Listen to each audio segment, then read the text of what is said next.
Committee on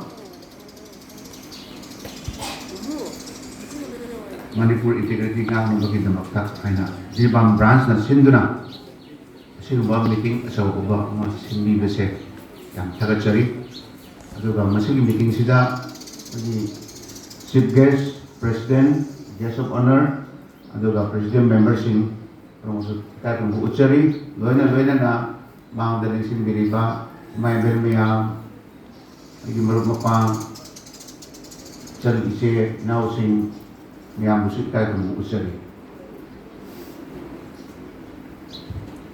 Now my pap Sanana Marik Sumba Wapam Kayama Tamkre Adugumdana Aisukali 2023 Impal the Iran Kana Hovumatamdo Diwan the Iran Lake Deva Mayam Kana Hotampi Tumbasa Bakanda because my Bemiam was you.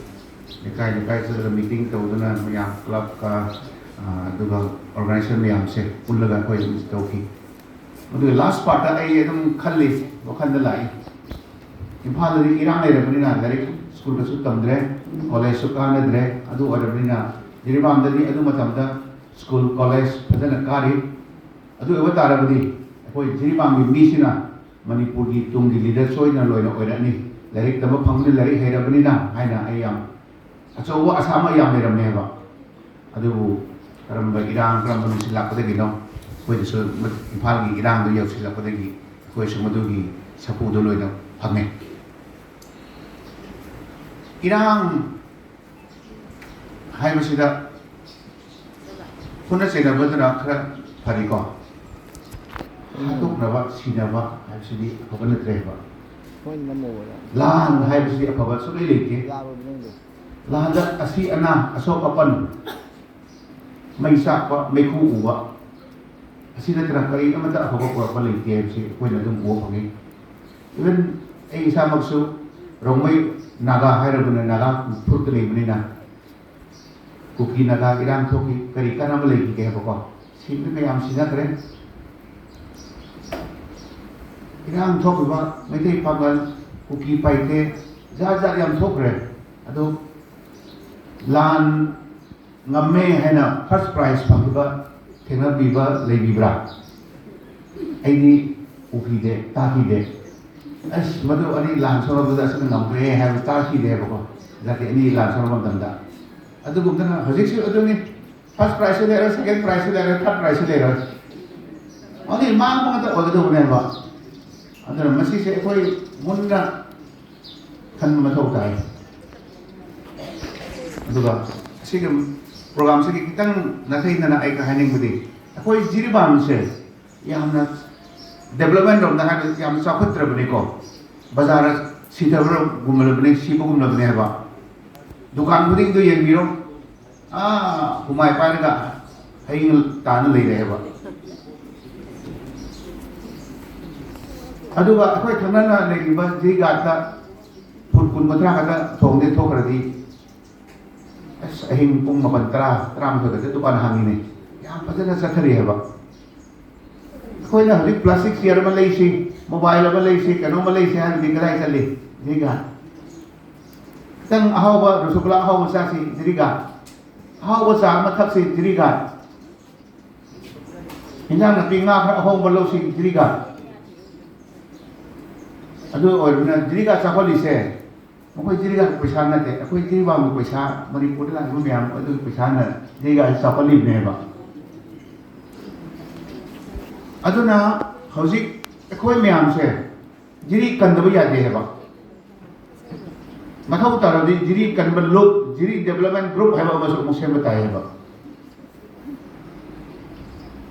Mamlabadi, a coin Jiri the labor missing, said piracy, a coin of some Togot Ivatare, not to one as a war hambu, sorrow must find a hambu, hotel as a woman hambu, restaurant as a woman hambu, for the hambu.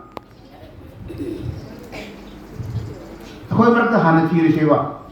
Aku mereka ngambil miliki, mungkin itu asal dukaan mungkin hangat. Jadi ada lagi bang mungkin saya, jadi bang dah hangat. Aku jadi bang mana untuk mil lagi hari beri. Jadi kata kita laki pun kita sejak kita umkau sewa. Madon aso sa buta pora ka jiwam da ese sida dukan aso sa pabiro laga nang sida karbar hobiro sida biro maduda karino madisangi karino masangi ba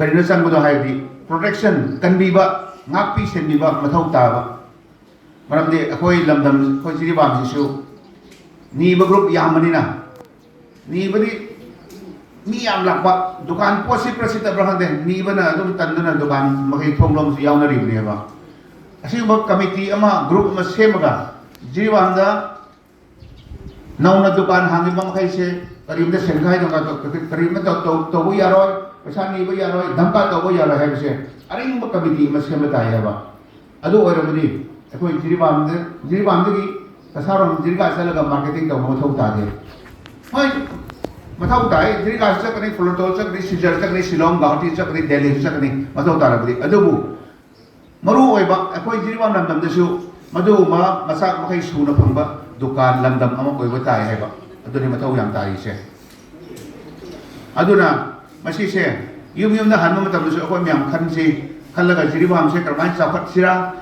karmai na ing thaba prok sira ha se myam sang hono mina batare masi mi ama ni kita na hono rusi yaro Kami yang sangat kok sukses dekat tahu tahu ni apa.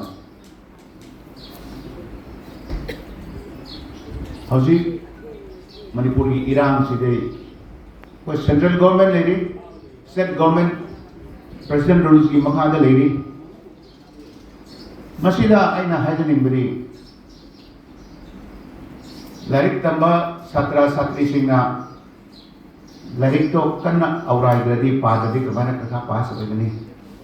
Larik padraga isor kurmaga kendal kara duk kharga isor ibu perka pas tahun katra ya roy paga to bune ba aurai ga to bune ba mathau to do bune ba lau su mi sing su koi khangi lau su ga phauling ga ya banate ising lai bale do ising wat pra ising thaga tai napi haurab de napi kai batai asim yam sen mathau tai ba adu gumdana akoi Manipur ki Iran sisu nang ai daita sa lai ne ko ako sa hono batawa ako sa hono ba pramai na santi proksira Iran pami santi pamde hai dikham de ko adu ardi Facebook tara kari da wati ware mi am nang batare pangi ida batare adu bu jiwam santi lagi do ba Manipur da santi lagi ge hai ardi even Facebook jo ama busukran nusiba wahi kran nusukran tak tiba tare dana ko kran iba tare ita nang kram tori ita nang kram tori maruk kram tori sumari kran irang sur yang ngai ko subo matam da ko mi amu apun na hinga hona siko lai min ngai hona siko hai si asing mo wahi mi am se thakak ka do bune ba apa mi am se thakak ka do bune adu mohta fatwa campaign ata adu ana hana idu le rabdi si yad le ba sandi lawan aduna ina mi am da filter ni ko ithau so le do masa ina praman ani pija kibdo dari padra ka pikha pas ho gele soda krumu yate law se phandiyo na law linga ka tum dei ya pon te ba adu gumna ko isu ho the central government leri state government leri ko ina su ko bu yemi ka do ni adu bu ko isu ithau ma lei ni heba ko dai to aso mi am leri asisu ko mi am na binasi do ina special appeal tawin budi central government amasung Manipur state government sida asigi meeting sidagi kudong sa balo jar appeal tawin budi special initiative अथुबदा Manipur से शांति ओइना लेहलगा जाति पुरमक नुंसी चाना मुक लैबा state मा हेबियु हैबा वही अमसे appeal तौदरगा